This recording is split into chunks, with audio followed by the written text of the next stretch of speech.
অসমৰ আদৰ্শ মহাবিদ্যালয়সমূহত আৰু নতুনকৈ প্ৰাদেশিকৃত মহাবিদ্যালয়সমূহত 50% অৱসৰপ্ৰাপ্ত শিক্ষক নিযুক্তিৰ প্ৰক্ৰিয়া যেটো চৰকাৰে আৰম্ভ কৰিব খুজিছে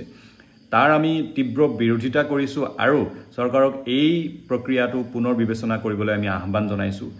যেটো সময়ত চৰকাৰী তথ্যমতেই ভাৰতবৰ্ষত ইতিহাসত আটাইতকৈ বেছি নিবনুৱা হাৰে বিৰাজ কৰিছে হেতু সময়ত লাখ লাখ উচ্চ শিক্ষিত যুৱক যুৱতীৰ জীৱনত আৰু তেওঁলোকৰ সপোনত চেঁচা পানী নাঢালিবলৈ আমি চৰকাৰক আহ্বান জনাইছো আমাৰ ছাত্ৰ ছাত্ৰীসকলে বৰ হেপাহেৰে তেওঁলোকে মাষ্টাৰ্ছ কৰিছে পিএইচডি কৰি আছে নেট স্লেট দিব পোষ্ট ডক কৰি আছে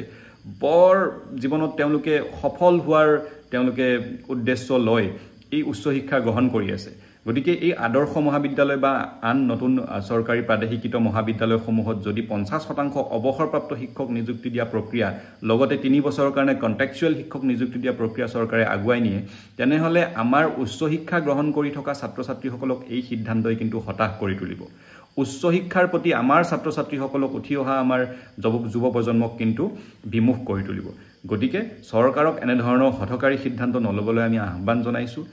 এই মহাবিদ্যালয়সমূহত আমাৰ যিসকল উচ্চ শিক্ষা গ্ৰহণ কৰা পিএইচডি কৰা আৰু এলিজিবল যিসকল ছাত্ৰ ছাত্ৰী আছে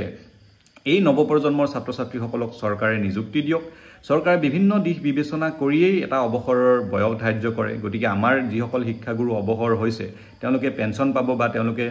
সেইমতে তেওঁলোকে অৱসৰ গ্ৰহণ কৰে গতিকে অৱসৰৰ পাছত আৰু সেই শিক্ষাগুৰুসকলক আনি আমাৰ যুৱ প্ৰজন্মৰ যিসকল আমাৰ ছাত্ৰ ছাত্ৰীয়ে তেওঁলোকে প্ৰফেসৰ হ'ম বুলি লেকচাৰাৰ হ'ম বুলি তেওঁলোকে শিক্ষক হ'ম বুলি ভাবি আছে তেওঁলোকৰ সপোনত কিয় চৰকাৰে চেঁচা পানী ঢালিব খুজিছে গতিকে এনে ধৰণৰ সিদ্ধান্ত খুবেই আমাৰ যেটো শিক্ষা ব্যৱস্থা আছে তাৰ প্ৰতি আমাৰ ছাত্ৰ ছাত্ৰীসকলৰ ভৱিষ্যতৰ প্ৰতি খুবেই নেতিবাচক গতিকে এই সিদ্ধান্ত পুনৰ বিবেচনা কৰক আৰু পুনৰ বিবেচনা কৰি আমাৰ নতুনকৈ উঠি অহা ছাত্ৰ ছাত্ৰীসকলক এই মহাবিদ্যালয়সমূহত চৰকাৰে নিযুক্তি দিয়ক ধন্যবাদ জয় আই অসম